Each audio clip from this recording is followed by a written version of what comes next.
Make sure to subscribe and hit the like button. This is the Peter Pan story, roughly speaking. Peter Pan is this magical boy. Pan is the god of everything, roughly speaking, right? And so it's not an accident that he has the name Pan. And he's the boy that won't grow up. And he's magical. Well, that's because children are magical. They can be anything. They're nothing but potential. And Peter Pan doesn't want to give that up. Why? Well, he's got some adults around him, but the main adult is Captain Hook. Well, who the hell wants to grow up to be Captain Hook? First of all, you've got a hook. Second, you're a tyrant. And third, you're chased by the dragon of chaos with a clock in its stomach, right? The crocodile. It's already got a piece of you. Well, that's what happens when you get older. Time has already got a piece of you. And eventually, it's got a taste for you. And eventually, it's going to eat you. And so Hook is so traumatized by that he can't help but be a tyrant. And then Peter Pan looks at traumatized Hook and says, well, no, I'm not sacrificing my childhood for that. So that's fine, except he ends up king of the Lost Boys. In Neverland, well, Neverland doesn't exist, and who the hell wants to be king of the Lost Boys?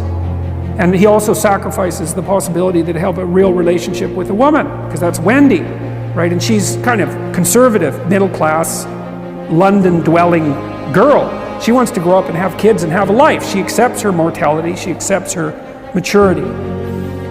Peter Pan has to content himself with Tinkerbell. She doesn't even exist. She's like the fairy of porn. She doesn't exist. She's the substitute for the real thing. But the dichotomy that you're talking about is very tricky because there's a sacrificial element in maturation. Right? You have to sacrifice the pluripotentiality of childhood for the actuality of a frame. And the question is, well, why would you do that? Well, one reason is it happens to you whether you do it or not. You can either choose your damn limitation, or you can let it take you unaware when you're 30, or even worse, when you're 40. And then that is not a happy day. I see people like this, and I think it's more and more common in our culture because people can put off maturity without suffering an immediate penalty. But all that happens is the penalty accrues, and then when it finally hits, it just wallops you. Because when you're 25, you could be an idiot. It's no problem. Even when you're out in a job search, it's like, well, you don't have any experience and you're kind of clueless. It's, yeah, you're young. It's no problem. That's what young people are like, but they're full of potential. Okay, well, now you're the same person at 30. It's like people aren't so thrilled about you at that point.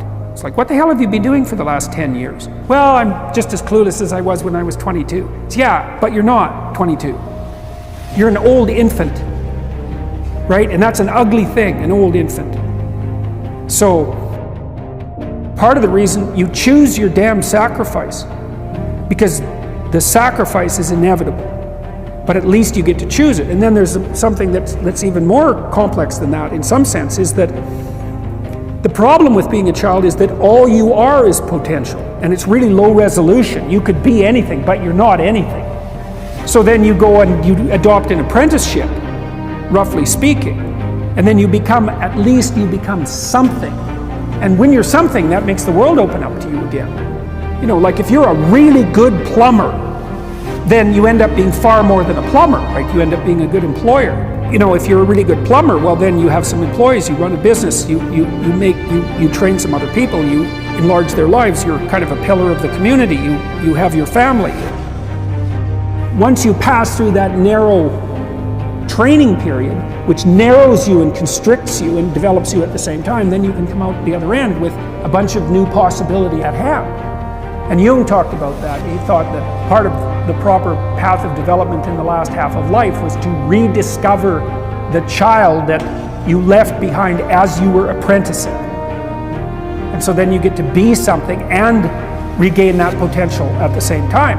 Very, very smart. Well, he was very, very smart. So that's a very wise thing to know. So, yeah. Sacrifice. You get to pick your damn sacrifice. That's all. You don't get to not make one. You're sacrificial whether you want to be or not. That's a good thing to know as well. Make sure to subscribe and hit the like button.